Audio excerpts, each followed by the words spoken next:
मेरा नाम है मोहित और आपका स्वागत हमारे YouTube चैनल हिस्ट्री चैंपियन में। तो जैसा कि आप जानते हो, आपका जो पेपर होने वाला है पॉलिटिकल प्रोसेस इन भारत, मतलब भारत में राजनीतिक प्रक्रिया। कौन सा पेपर होगा? भारत में जो राजनीतिक प्रक्रिया का पेपर होगा उससे संबंधित आपके सामने जितने महत्वपूर्ण प्रश्न होने वाले हैं सारे के सारे मैं आपको करवाने वाला हूं। बस आपको क्या करना है, वीडियो को पूरा देखना है, चैनल को सब्सक्राइब करना है और अपने दोस्तों को जरूर से शेयर करना है। कोने में जो व्यू प्रोडक्ट वाला ऑप्शन दे रखा है मैंने, कोने में जो व्यू प्रोडक्ट वाला ऑप्शन दे रखा है, अगर इस पे क्लिक करके अगर आप फ्लिपकार्ट और मित्रा से कोई प्रोडक्ट खरीदते हो, सबसे ज्यादा डिस्काउंट आपको देखने को मिलेगा। क्या देखने को मिलेगा? सबसे ज्यादा डिस्काउंट देखने को मिलेगा। और डिस्क्रिप्शन में जो टेलीग्राम का लिंक दे रखा है, क्या कर रखा है? डिस्क्रिप्शन में जो टेलीग्राम का लिंक दे रखा है, अगर आप उस पर क्लिक करते हो तो आप ये पीडीएफ जो मैं पढ़ा रहा हूँ फ्री में पढ़ सकते हो। तो आपको क्या करना है, डिस्क्रिप्शन में दिए गए टेलीग्राम के लिंक पर क्लिक करना है। जैसे लिंक पर क्लिक करोगे आपको क्या करना है, इस प्रकार के टेलीग्राम चैनल पे पहुंच जाओगे। ऊपर की तरफ हिस्ट्री चैंपियन लिखा हुआ है, यहाँ पर आप क्लिक करना है। जैसे क्लिक करोगे यहाँ पर आपको फाइल वाला सेक्शन मिलेगा, इस सेक्शन पे क्लिक करना है। क्लिक करने के बाद में आपको कोने में सर्च वाला ऑप्शन मिलने वाला है, इस सर्च वाले ऑप्शन पे क्लिक करना है और सर्च करना है। क्या सर्च करना है आपको? पॉलिटिकल। जैसे पॉलिटिकल सर्च करोगे आपके सामने आपको पीडीएफ देखने को मिलेगी, political science BA third semester की। जाकर इस पे क्लिक करना है और फिर आपको पढ़ लेना है। चलिए शुरू करते हैं अपन क्लास को। पहला प्रश्न है, भारतीय राजनीति में धर्म की भूमिका का विश्लेषण करते हुए पंथ निरपेक्षता सेकुलरिज्म पर चल रहे विमर्श को आलोचनात्मक समीक्षा कीजिए। क्या बताना आपको? भारतीय राजनीति में धर्म की क्या भूमिका है उसका विश्लेषण करना है और पंथ निरपेक्ष सेकुलरिज्म पर जो चल रहा है विचार विमर्श उसकी क्या करनी है? समालोचनात्मक समीक्षा करनी है। क्या करनी है? समालोचनात्मक समीक्षा आपको करनी है। मोस्ट इंपोर्टेंट प्रश्न है भाई। कैसा प्रश्न है? मोस्ट इंपोर्टेंट प्रश्न है, अच्छे से इस प्रश्न को आपको कर लेना है। भारतीय राजनीति में धर्म एक अत्यधिक प्रभावशाली तत्व रहा है। अगर हम भारतीय राजनीति की बात करें और भारतीय राजनीति में अगर हम धर्म की बात नहीं कर रहे हैं तो कहीं ना कहीं हम क्या कर रहे हैं? अन्याय कर रहे हैं भाई। कहीं ना कहीं क्या कर रहे हैं? हम भारतीय राजनीति का अन्याय कर रहे हैं उसके साथ। क्यों? क्योंकि भारतीय राजनीति है एकदम इस प्रकार से जुड़ी हुई है जैसे आपके सामने माँ और बेटे का रिश्ता होता है, उस प्रकार का रिश्ता भाई आपके सामने, जो सामाजिक पहचान और राजनीतिक गोलबंदी दोनों को निर्धारित करता है। क्या होता है भाई आपके सामने? राजनीतिक पहचान का क्या सिस्टम है कि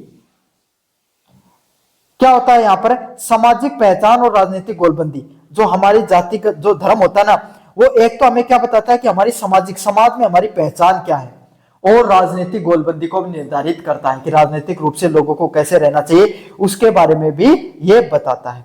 तो राजनीति क्या करती है भाई आपके सामने? राजनीति धर्म की एक अत्यधिक प्रभावशाली तत्व होता है, इसमें हमें सामाजिक पहचान भी मिलती है और राजनीतिक गोलबंदी के बारे में भी बात करता है। क्या होता है कि लोग कैसे वोट देंगे? जाति के आधार पर वोट देंगे। लोग किस प्रकार से आपके सामने प्रभावित होते हैं? जातियों के आधार पर प्रभावित होते हैं, धर्म के आधार पर प्रभावित होते हैं। समझ में आ गया? तो लोगों को एकजुट करने में भी धर्म और जातियों का बहुत ज्यादा योगदान रहता है और सामाजिक पहचान का भी हिस्सा तो होती ही होते हैं।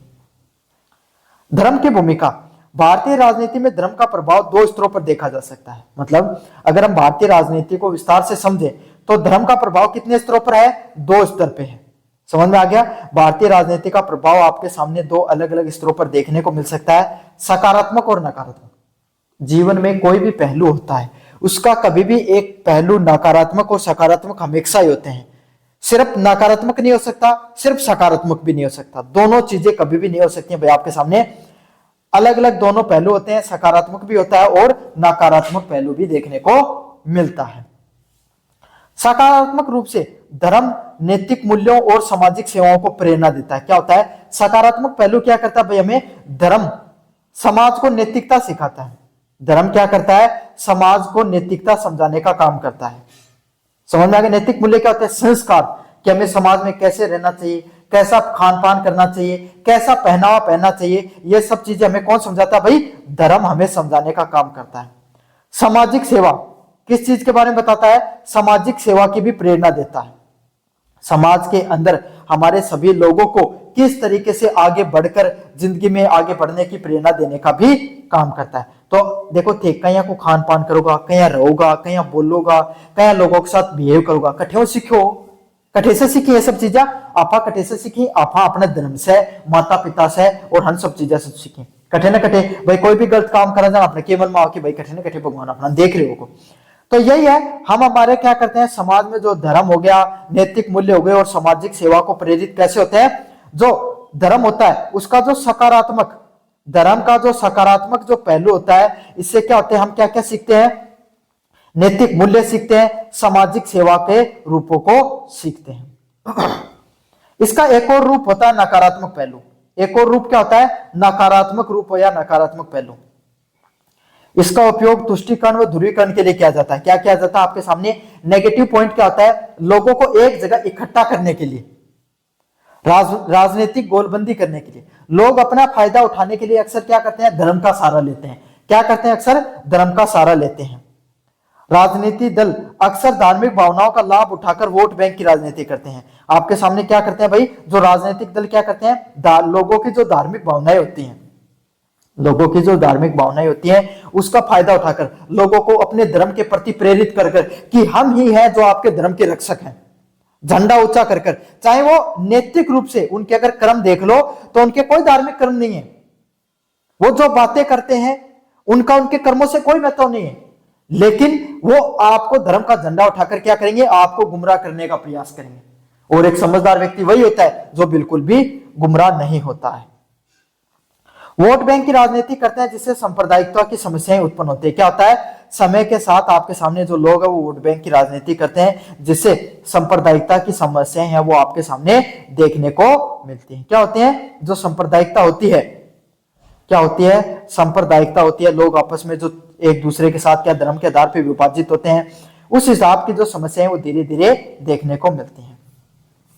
पंथ निरपेक्षता पर विमर्श। पंथ निरपेक्षता पर विमर्श क्या होता है, भारतीय संविधान की प्रस्तावना में पंथ निरपेक्ष शब्द 42वां संविधान संशोधन 1946 द्वारा जोड़ा गया। क्या हुआ, भारतीय संविधान में जो पंथ निरपेक्ष शब्द वो कब जोड़ा गया, 42वां संविधान संशोधन है। क्या है, 42वां जो संविधान संशोधन है 1946 वाला, उसके अंदर क्या किया गया, पंथ निरपेक्ष शब्द को जोड़ा गया। कौन से शब्द को, पंथ निरपेक्ष शब्द को जोड़ा गया। समझ में आ गया आपको, पंथ निरपेक्ष शब्द को भारतीय संविधान संशोधन 42वां संविधान संशोधन 1946 उसमें जोड़ा गया। भारतीय पंथ निरपेक्ष पश्चिमी अवधारणा धर्म और राज्य से पूर्ण अलगाव है। मतलब भारत में क्या है, पंथ निरपेक्ष का अर्थ यही होता है कि हमारा जो भारत देश है, भारत का संविधान है, वो ना किसी धर्म को मानता है, मतलब मानता है लेकिन हर धर्म का बराबरी का हिस्सा देकर उसका सम्मान करता है। चाहे आप हिंदू हो, चाहे इस्लाम उनके धर्म के हो, चाहे पारसी धर्म है आपका, चाहे बौद्ध धर्म है, चाहे जैन धर्म है, चाहे सिख धर्म है, अन्य कोई धर्म है, भारतीय संविधान के समक्ष आप एकदम समान हो। और ये कब जोड़ा गया, 42वें संविधान संशोधन 1946 में शब्द जोड़ा गया। भारतीय पंथ निरपेक्षता पश्चिमी अवधारणा धर्म और राज्य के पूर्ण अलगाव है। मतलब भारतीय पंथ निरपेक्ष का पश्चिमी जो अवधारणा है वहां पर क्या किया जाता है, जो धर्म और राज्य से अलग अलग रखा गया। हम सर्वधर्म समभाव कहा जाता है। हमारे देश में क्या देखने को मिलता है, सभी लोगों को, सभी धर्म के लोगों को बराबरी का हिस्सा देने की बात की जाती है। जहां राज्य सभी धर्मों का सम्मान करता है लेकिन एक धर्म को राजधर्म नहीं मानता है। भारत में क्या है, सर्वधर्म समभाव क्या होता है कि हम सभी धर्मों को बराबरी का हिस्सा मानते हैं, सभी धर्मों को हिस्सा मानते हैं और कोई भी एक धर्म को क्या नहीं करते हैं, विशेष महत्व नहीं देते हैं। एक भी धर्म को हम कभी राज धर्म नहीं बनाएंगे। क्या नहीं करेंगे, एक धर्म को कभी भी राज धर्म है वो नहीं बनाएंगे। समालोचनात्मक समीक्षा क्या होती है, हाल के वर्षों में धर्म निरपेक्षता पर बहस तेज हुई। क्या हुआ, समय बढ़ता चला गया, समय बदलता चला गया और जो पंथ निरपेक्षता है, सभी लोगों को बराबरी का जो हिस्से के लेने की जो बहस होती है उसमें धीरे धीरे जो तेज होती है। आलोचकों का तर्ज है, भारत में छंद पंथ निरपेक्षता के नाम पर अल्पसंख्यकों की तुष्टीकरण की राजनीति हुई। वक्त के साथ क्या बदलता जा रहा है, भारत में क्या हो रहा है, आज के समय जो अल्पसंख्यक है, कोई एक विशेष जाति को टारगेट अक्सर किया जाता है। भाई दूसरी ओर समर्थकों का मानना है कि विविधता देश में एकता की अनिवार्यता होती है। और दूसरे जो लोग इस चीज को करते हैं, सब करते हैं, वो क्या कहते हैं, भारत इतना विविधता वाला देश है, थोड़ा बहुत आपके सामने एकता लाने के लिए धर्म का सहारा लिया जाता है। वर्तमान विमर्श में सांस्कृतिक राष्ट्रवाद नवाब संवैधानिक धर्मनिरपेक्षता कहीं ना कहीं इर्द गिर्द घूम रही है। मतलब आज के समय क्या हो रही है, जो सांस्कृतिक रूप से राष्ट्रवाद है, क्या है, सांस्कृतिक रूप से जो राष्ट्रवाद है वो और कहीं ना कहीं संवैधानिक जो धर्म निरपेक्षता है वो कहीं ना कहीं एक दूसरे के आसपास घूमते हुए नजर आ रहे हैं। चलिए अगले वाले प्रश्न की तरफ बढ़े। भारतीय एकात्मक अवधारणा को स्पष्ट कीजिए, जातिवाद व भाषावाद की प्रमुख चुनौतियों के रूप में स्पष्ट कीजिए। क्या होता है राष्ट्रीय एकात्मकता, क्या होती है उसके बारे में बताना है। जातिवाद और भाषावाद के सामने कौन सी प्रमुख चुनौतियां हैं उसके बारे में भी आपको विस्तार से बताना है। राष्ट्रीय एकात्मकता, नेशनल इंटीग्रेशन का अर्थ होता है भौगोलिक सीमा के भीतर रहने वाले भौगोलिक, भाषाई व धार्मिक विविधता के बावजूद एक राष्ट्र होने की मनोवैज्ञानिक भावना होना।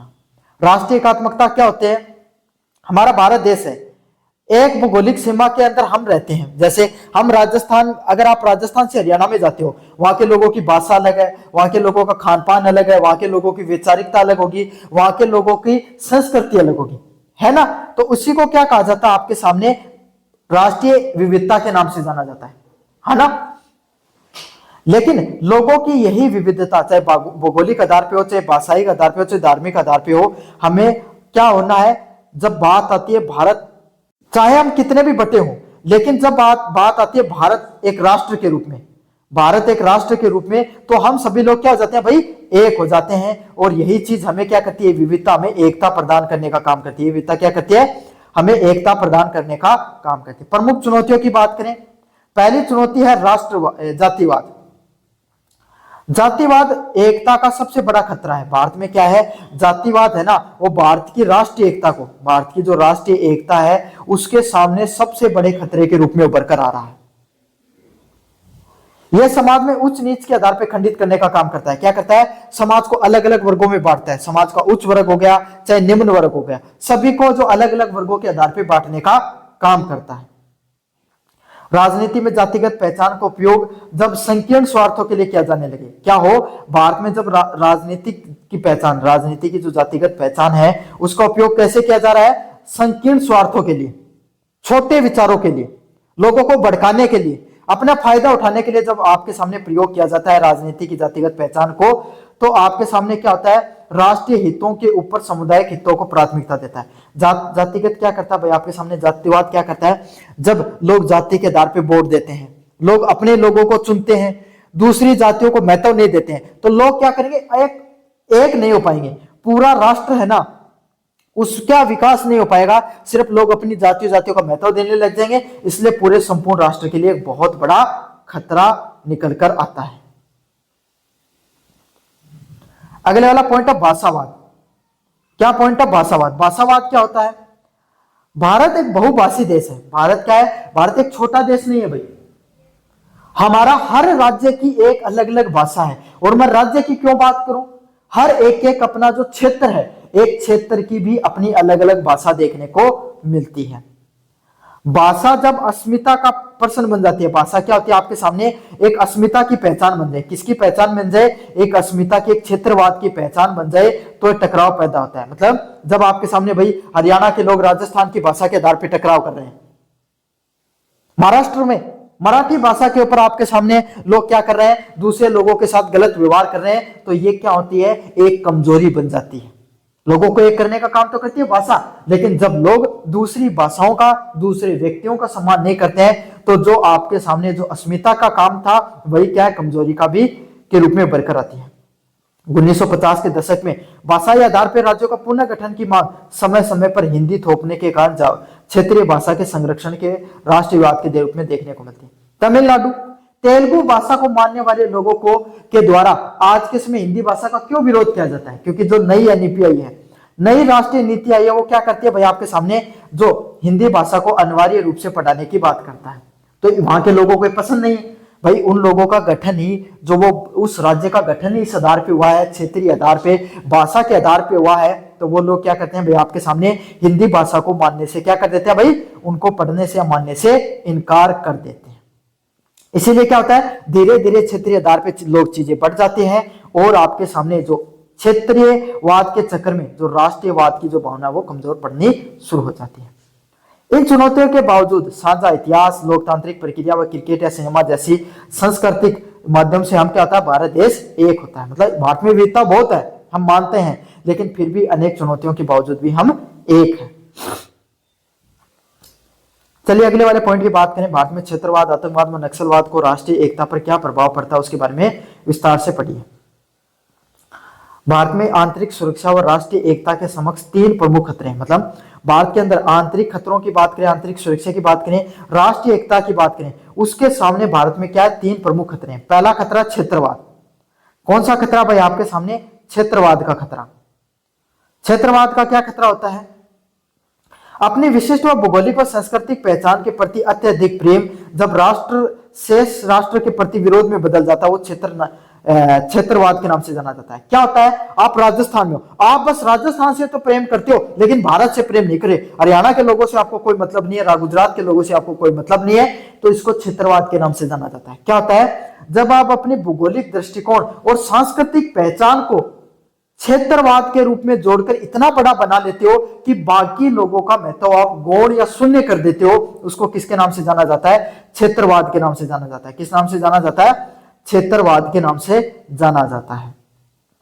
यह अक्सर पृथक राज्यों की मांग, जैसे बोडोलैंड, गोरखालैंड को स्वायत्तक रूप से प्रकट करने पर होता है। कैसे जब दिखाई देता है? जब क्या होता है, जब अक्सर कोई एक अलग राज्य की मांग होती है, कोई एक अलग क्षेत्र के आधार पर अलग राज्य की मांग होती है, तो यह अक्सर देखने को मिलता है कि लोग क्या करते हैं भाई, आपके सामने अपनी स्वायत्ता, इससे मूल रूप से पिछड़ापन और संसाधनों के असमान वितरण से होता है। ऐसा क्यों होता है?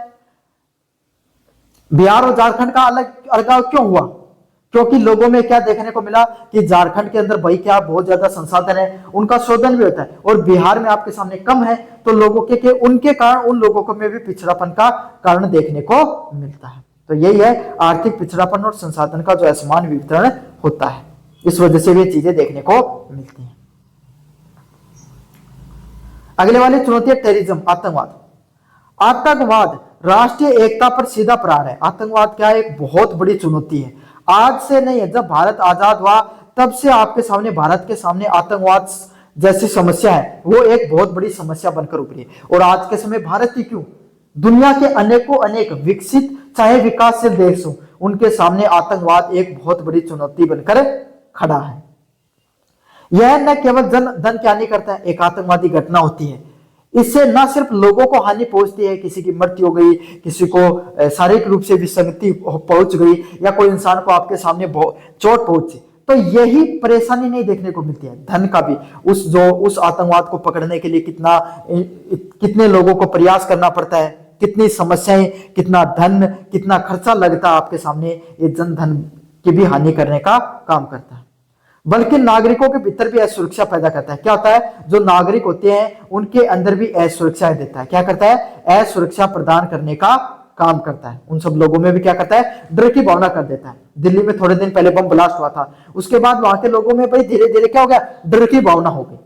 वहां के लोगों ने अगर वो मंजर देखा होगा तो सोचो उनके अंदर क्या गुजरी होगी। धार्मिक अविश्वास की भावनाएं पैदा करता है। और क्या करता है? धार्मिक रूप से लोगों में अविश्वास भी पैदा करने का काम करता है।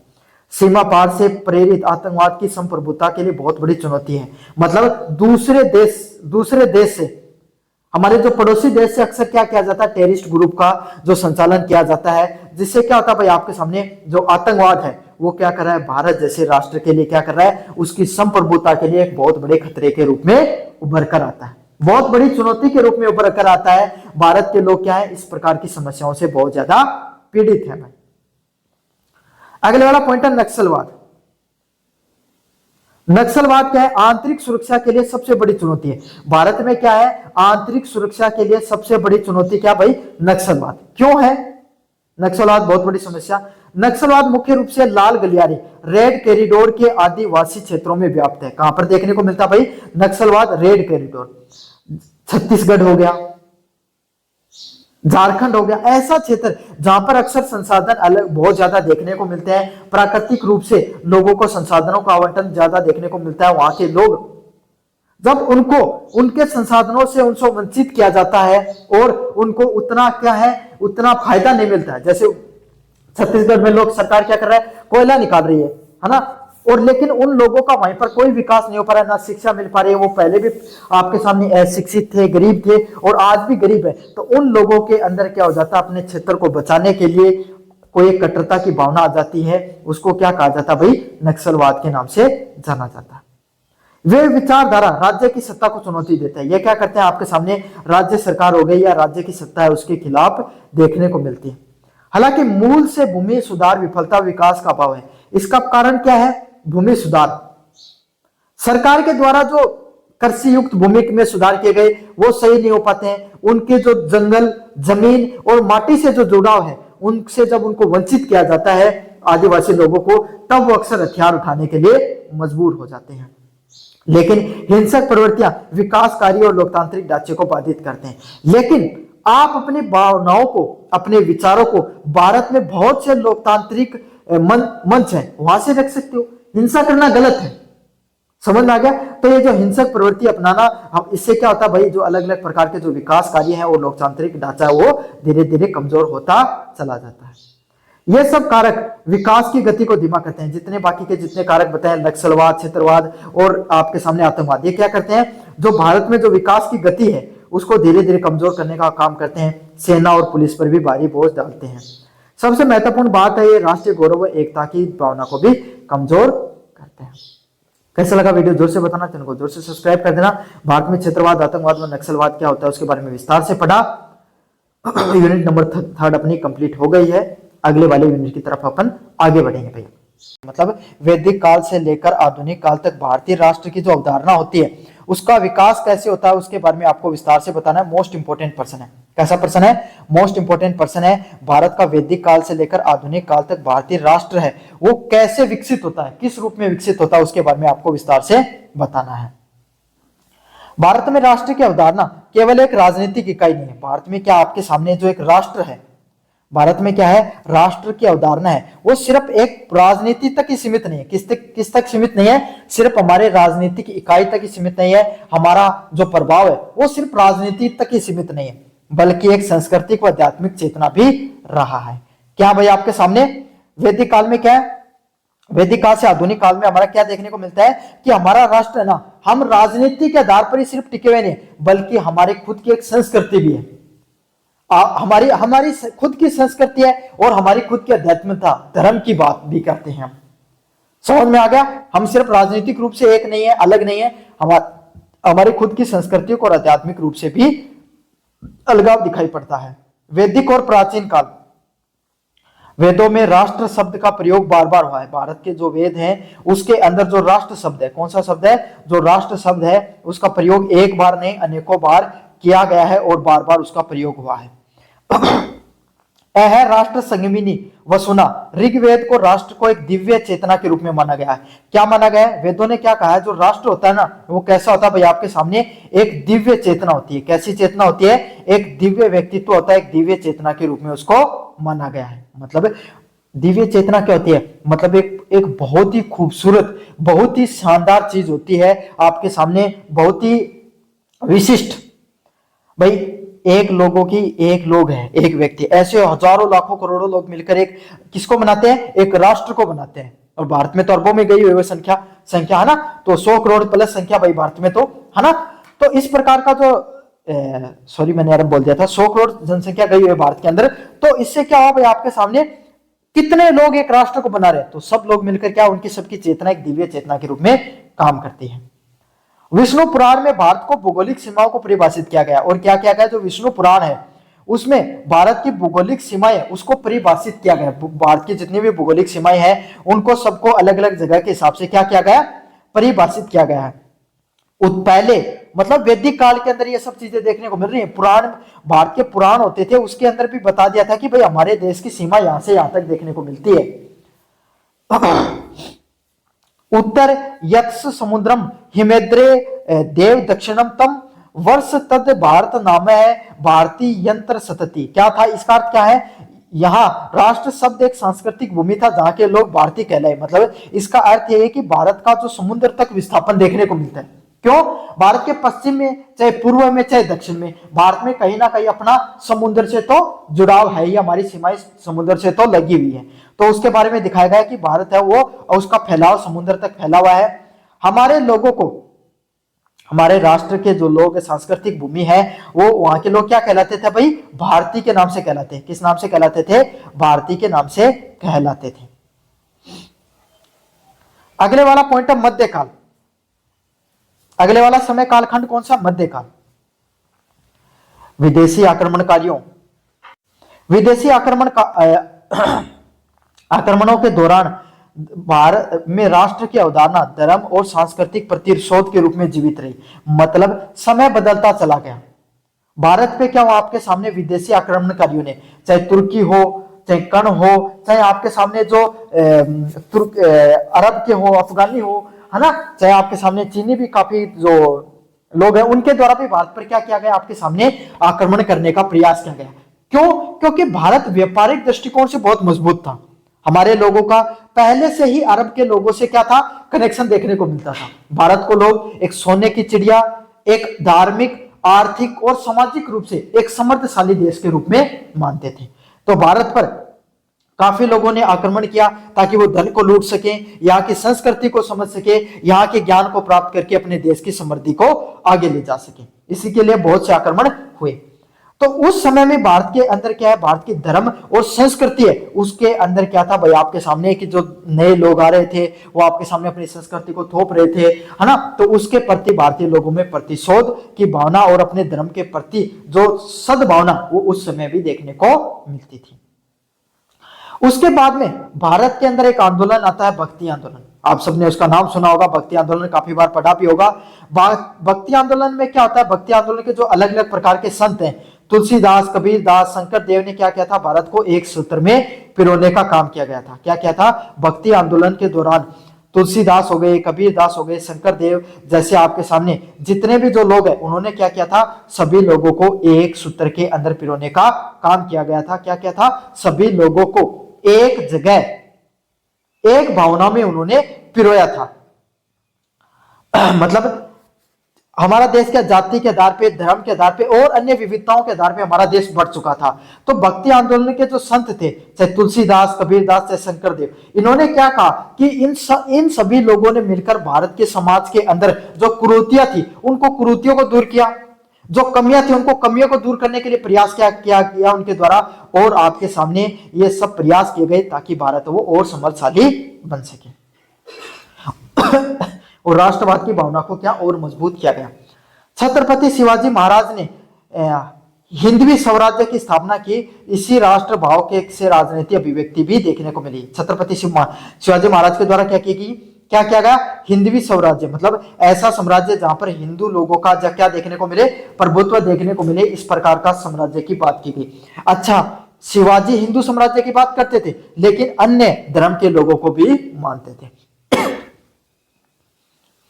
आधुनिक काल, उपनिवेशिक काल के दौरान राष्ट्र की आधुनिक परिभाषा उभरी। मतलब क्या हुआ, आपके सामने जब अंग्रेजों ने भारत पे राज करना शुरू किया तो इससे क्या, भारत एक राष्ट्र के रूप में क्या आधुनिक होना शुरू हो गया। क्यों? क्योंकि भारत के अंदर क्या हुआ, विदेशी तकनीक, विदेशी विज्ञान की भावना है वो धीरे धीरे हमारे देश के अंदर फैलनी शुरू हो गई।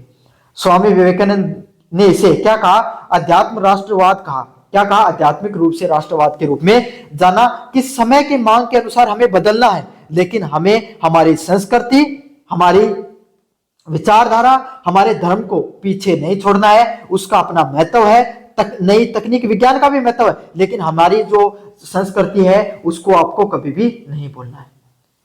तो अरविंदो ने राष्ट्र को साक्षात मां माना, और जो अरविंदो थे उन्होंने क्या माना कि जो राष्ट्र होता है वो क्या होता है, एक साक्षात मां के समान होता है। स्वतंत्रता आंदोलन यह अवधारणा भौगोलिक और संवैधानिक ढांचे में बदल गई। वक्त बदलता चला गया और स्वतंत्रता आंदोलन के बाद में क्या हुआ, जो लोगों की पहचान है वो भौगोलिक और संवैधानिक ढांचे में बदल दी गई। क्या हुआ, जो लोगों ने क्या किया, जो अपनी अपनी पहचान है उसको भौगोलिक रूप से, किस रूप से, भौगोलिक रूप से और संवैधानिक ढांचे के रूप में चीजों को बदला, जिसका आधार क्या था, संप्रभुता और साझा लोकतंत्र था। समझ में आ गया? कैसा लगा ये प्रश्न, अच्छे से बताना। अगले वाले प्रश्न की तरफ अगर अपन बढ़े, महात्मा गांधी और जवाहरलाल नेहरू की राष्ट्र अवधारणाओं का तुलनात्मक अध्ययन कीजिए। क्या करना है, महात्मा गांधी और जवाहरलाल नेहरू की राष्ट्र के प्रति क्या अवधारणा थी उसके में तुलनात्मक अध्ययन करना है। क्या करना है, तुलनात्मक अध्ययन करना है। अच्छा प्रश्न है, विस्तार से पढ़ लेना भाई। गांधी और नेहरू दोनों ही भारत की विविधता और एकता के प्रबल समर्थक थे। क्या, चाहे बात करें अपन महात्मा गांधी की चाहे नेहरू की, दोनों कहते हैं भारत की जो विविधता देखने को मिलती है उसकी एकता में, मतलब हमारे भारत में चाहे धर्म अलग अलग हो सकते हैं, जातियां अलग अलग हो सकती हैं, लोगों की बोलियां भाषा अलग हो सकती है, खान पान अलग हो सकता है, रहन सहन अलग हो सकता है। भारत में सभी लोग मानते हैं कि विविधता है, लेकिन उस विविधता में हमें क्या करनी है, एकता को खोजना होता है। वो विविधता में एकता के क्या थे, प्रबल समर्थक थे, परंतु उनके दृष्टिकोण में मौलिक अंतर थे। लेकिन दोनों की विचारधारा में थोड़े थोड़े अंतर देखने को मिलते हैं। महात्मा गांधी की राष्ट्रीय अवधारणा क्या थी? पहला पॉइंट था ग्राम साम्राज्य। किसकी बात करते थे? ग्राम स्वराज्य की बात करते थे। महात्मा गांधी राष्ट्र की आत्मा गांव में बसती थी। महात्मा गांधी क्या मानते थे? महात्मा गांधी के अनुसार जितने भी जो लोग गांव हैं, उन जो राष्ट्र जो जितने भी गांव हैं, मतलब महात्मा गांधी के अनुसार जो राष्ट्र है, भारत जो राष्ट्र है, उसके अधिकतर लोग कहां पर रहते हैं? गांव में रहते हैं। वे विकेंद्रित सत्ता के पक्षधारी थे। क्या कहते थे कि वो उस समय पंचायती राज की बात करते थे। वो उस समय कहा करते थे कि हर गांव में पंचायत होनी चाहिए, लोग जमीनी स्तर से राजनीति में आने चाहिए, गांव के लोगों को वहीं पर शिक्षा, वहीं पर उनको समुदाय में आपके सामने रोजगार करने के मौके, कौशल और शिक्षा के मौके मिलने चाहिए। तो महात्मा गांधी क्या है, राष्ट्र गांवों को बहुत अधिक महत्व दिया करते थे और राजनीति में सत्ता के विकेंद्रीकरण की बात करते थे। नैतिक राष्ट्रवाद, उनका राष्ट्रवाद सत्ता, अहिंसा व राम राज्य की बात करता था। मतलब उनके द्वारा उन्होंने समाज को किस रूप में देखा? उन्होंने समाज को, हम लोगों को सत्य बोलना चाहिए, हिंसा नहीं करनी चाहिए, एक राम राज्य। राम राज्य कैसा राज्य होता है? एक ऐसा राज्य जहां पर सभी लोग क्या भाई मिलजुल कर चले, इस प्रकार के राज्य की बात किया करते थे।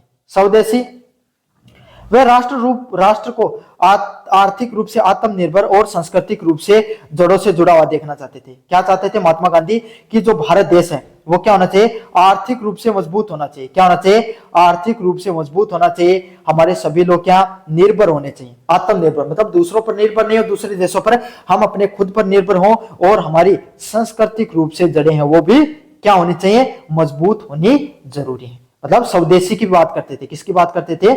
स्वदेशी विचारधारा की भी बात क्या करते थे। जवाहरलाल नेहरू की राष्ट्र के प्रति क्या अवधारणा थी? महात्मा गांधी की तो सीधी सीधी बात है, गांवों को मानते थे, सत्ता को विकेंद्रीकरण, मतलब गांव के निचले स्तर में भी लोगों में क्या हो, सत्ता पहुंचनी चाहिए, इस चीज की बात करते थे। नैतिक पक्षधार, मतलब भाई नैतिकता की बात, राम राज्य की बात किया करता, सत्य बोलना चाहिए, है ना, अहिंसा नहीं करनी चाहिए, है ना, राष्ट्रवाद नहीं करना चाहिए, इन सब चीजें की बात करता। स्वदेशी क्या है? राष्ट्र आर्थिक रूप से कमजोर था, तो उन सब चीजों को आपके सामने कि भाई हमारा देश है, हमारे उद्योग, हमारे खुद के उद्योग चलने चाहिए, हमारे लोग हमारी ही चीजें पहने, इन सब चीजों की बात किया करते थे। भारतीय लोगों में कौशल बढ़ाने की भी बात करते थे। जवाहरलाल नेहरू की क्या विचारधारा थी? वो थोड़ी आधुनिक और वैज्ञानिक सोच को ज्यादा मानते थे। किस चीज को मानते थे? आधुनिक विचारधारा को और वैज्ञानिक विचारधारा को मानने का काम करते थे। नेहरू राष्ट्र को औद्योगिक प्रगति को मानते थे। नेहरू किसको मानते थे? राष्ट्र की औद्योगिक प्रगति। मतलब भारत जब आजाद हुआ तो भारत अधिकतर किस चीज पर निर्भर था? कृषि पर। और जवाहरलाल नेहरू थोड़े इस बात को समझदार व्यक्ति थे कि उनको पता था कि कृषि के आधार पर किसी भी राष्ट्र का आप उतना विकास नहीं कर सकते जितना एक अविकासशील देशों को चाहिए, विकसित देशों को चाहिए। तो उन्होंने धीरे धीरे क्या हुआ, समय की मांग के अनुसार औद्योगिक प्रगति पर जोर दिया। जैसे उन्होंने द्वितीय पंचवर्षीय योजना को लॉन्च किया, तभी से उन्होंने क्या किया भाई, आपके सामने औद्योगिक क्रांति का एक मापदंड लोगों के सामने रख दिया। वो वैज्ञानिक सोच और आधुनिक संस्थानों के रूप में देखते थे। वो किस चीज को मानते थे? वैज्ञानिक सोच को मानते थे। किस चीज को मानते थे भाई? वैज्ञानिक सोच को बहुत अधिक मानते थे कि सभी लोगों को क्या भाई आपके सामने मिलजुल कर रहना चाहिए, नई तकनीक का ज्ञान होना चाहिए, सभी लोग आपके सामने नई पढ़ाई लिखाई, जो वैज्ञानिक रूप से पढ़ाई लिखाई, उसको लोग समझे और आधुनिक संस्थानों के रूप में सभी चीजों को देखते थे। विविधता में एकता, उनका मानना था भारत की संस्कृति एक फिल्म सेट की तरह जहां कई परतें एक साथ रहती हैं। वो क्या मानते हैं कि भारत में बहुत सी परतें एक साथ जुड़ी हुई हैं। क्या है? वो मानते थे भारत में बहुत सारी परतें हैं, सांस्कृतिक रूप से बहुत सारी परतें हैं, वो एक साथ जुड़ी हुई होती हैं। तो हमें क्या है, सांस्कृतिक रूप से एक होना जरूरी है। धर्मनिरपेक्षता, नेहरू के लिए एक राष्ट्र एक धर्मनिरपेक्ष और समाजवाद का ढांचा था। क्या था? नेहरू क्या मानते थे? भारत में राष्ट्र धर्मनिरपेक्ष, मतलब सभी लोगों को बराबरी का हिस्सा मिले, धर्मनिरपेक्ष राज्य होना चाहिए, और समाजवाद है, समाज के हर वर्गों को बराबरी का हिस्सा मिलना चाहिए। इस सब चीजें देखने को मिलती थी, जहां पर राज्य का कोई भी धर्म ना, मतलब जहां पर जो राज्य है उसका कोई भी धर्म नहीं होना चाहिए, सभी लोगों को बराबरी का हिस्सा मिले, सभी धर्म के लोग हैं, चाहे हिंदू हो, चाहे मुस्लिम हो, चाहे इस्लाम हो, पारसी हो, सिख हो, बौद्ध हो, कोई किसी भी धर्म के लोग हो, सभी लोग क्या होने चाहिए आपके सामने, सभी लोगों का कोई एक धर्म नहीं होना चाहिए, सभी को बराबरी का हिस्सा मिलना चाहिए। तुलना की बात करें, जहां गांधी जी हैं वो नीचे से ऊपर की ओर बनाना चाहते थे, क्या करते थे महात्मा गांधी, गांव से ऊपर की शहरों की बात करते थे, नेहरू ऊपर से नीचे की ओर नियोजन और उद्योगों के राष्ट्र के निर्माण की बात करते थे। अंतर है दोनों में, महात्मा गांधी जो गांवों की ज्यादा विकास की बात करते थे, और जो आपके सामने नेहरू जी हैं, नेहरू हैं जवाहरलाल नेहरू, वो किसकी बात करते थे, नियोजन और उद्योगों की बात करते थे। गांधी की राष्ट्रवाद धार्मिक नैतिकता से प्रेरित थी, महात्मा गांधी है उसकी धार्मिक नैतिकता है, वो किस चीज से प्रेरित थी भाई, आपके सामने धार्मिक नैतिकता से प्रेरित थी, और नेहरू को संवैधानिक धर्मनिरपेक्षता की बात करता था। चलिए अगले वाले प्रश्न की तरफ बढ़े। विनायक दामोदर सावरकर, माधव सदाशिव गोलकर तथा दत्तोपंत ठेंगड़ी की राष्ट्रीय उदाहरणों के बारे में विस्तार से समझाइए। क्या थी इनकी पहचान, क्या थी इनकी विचारधारा, उसके बारे में अपन विस्तार से पढ़ेंगे। यह तीनों विचारक राष्ट्र की संस्कृति और एकात्मक पहचान के समर्थक रहे, मतलब चाहे विनायक दामोदर सावरकर की बात करें, चाहे माधव सदाशिव गोवलकर की बात करें, और चाहे दत्तोपंत ठेंगड़ी की बात करें, तीनों की तीनों किसकी बात करते हैं, भारतीय हमारी जो खुद की राष्ट्रीय पहचान है, राष्ट्रीयता की पहचान है और एकात्मकता की पहचान है, उसकी बात किया करते थे। पहले वीडी सावरकर, सावरकर के अनुसार राष्ट्र केवल भूगोल नहीं है। सावरकर किस चीज को मानते थे कि पूरा का पूरा देश है वो क्या आपके सामने एक भूगोल ही नहीं है, सिर्फ भूगोलिक क्षेत्र का ही हिस्सा नहीं है, बल्कि एक जिनका साझा इतिहास और संस्कृति देखने को मिलती है। क्या देखने को मिलती है, हमारा भारत एक ऐसा देश है जहां खुद का क्या अपना एक इतिहास है और अपनी खुद की एक संस्कृति देखने को मिलती है। जिसको उन्होंने हिंदुत्व को परिभाषित करते हुए कहा था कि वे व्यक्ति हिंदू हैं जो सिंधु नदी से समुद्र तक की भूमि को अपनी पितृभूमि और पुण्य भूमि के रूप में मानते हैं। मतलब वो क्या कहते थे, हिंदू किन को मानते थे भाई, वो उन लोगों को मानते थे जो सिंधु नदी, भारत के जितना भी भौगोलिक क्षेत्र है ना, उसमें रहने वाले सभी लोगों को क्या मानते थे भाई, आपके सामने हिंदुत्व कहकर परिभाषित करते थे। क्या कहते थे भाई, आपके सामने हिंदुत्व कहकर परिभाषित करते थे। समझ में आ गया। हर व्यक्ति जो भारत के अंदर रहता है वो उनको हिंदुत्व कहता था, और जो अपनी मातृभूमि से प्रेम करता है, अपनी मातृभूमि को पुण्य भूमि मानता है, उसके रूप में आपके सामने देखने को मिलता था। उनके राष्ट्रवाद की पहचान हिंदू पहचान थी, वो खुद को हिंदुत्व के रूप में स्थापित करने का उन्होंने प्रयास किया। एम.एस. गोलकर श्री गुरुजी क्या थे, गुरुजी ने राष्ट्रवाद को एक जीवित शरीर माना।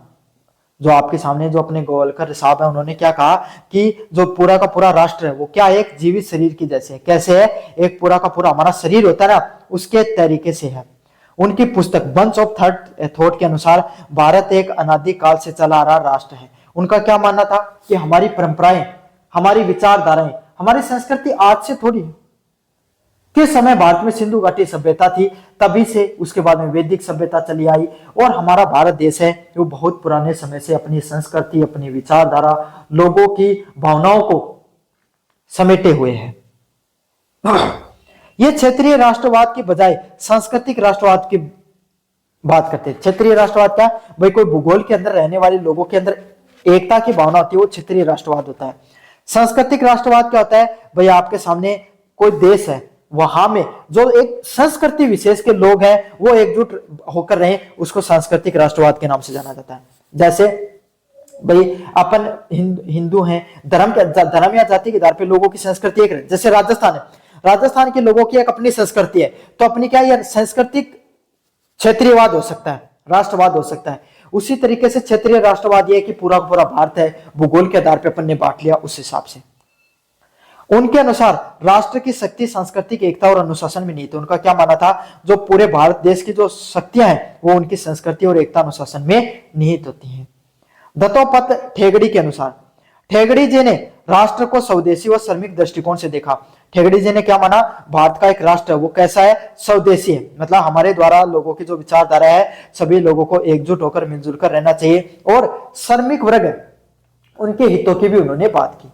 उन्होंने पश्चिम की पूंजीवाद और समाजवाद दोनों को नकारा। उन्होंने क्या कहा, पश्चिमी लोग हैं, उनका जो पूंजीवाद है, मतलब भाई जो बिजनेस को ज्यादा बढ़ावा देते हैं, समाजवाद मतलब सभी लोगों को बराबरी का हिस्सा मिले, समाज में हर वर्ग बराबर हो, दोनों को उन्होंने नकारा था। उन्होंने एकात्मक मानववाद की बात की। किसकी बात की? एकात्मक मानववाद की बात की, जिसमें पंडित दीनदयाल उपाध्याय द्वारा प्रतिपादित राष्ट्र की कल्पना की। उन्होंने क्या कहा, जो पंडित दीनदयाल उपाध्याय द्वारा प्रतिपादित जो राष्ट्र होता है उसके बारे में माना। उनके लिए राष्ट्र एक अंतिम व्यक्ति का विकास है। उनका क्या मानना था, राष्ट्र का विकास वही होता है जो समाज का गरीब तबका, दबा कुचला तबका भी आपके सामने बढ़कर सामने आए, वही एक वास्तविकता में क्या होता है, एक समाज का विकास होता है। तो बच्चों ये थे आपके सामने पॉलिटिकल प्रोसेस इन भारत का पेपर। कैसा लगा वीडियो जोर से बताना, चैनल को जोर से सब्सक्राइब कर देना। धन्यवाद।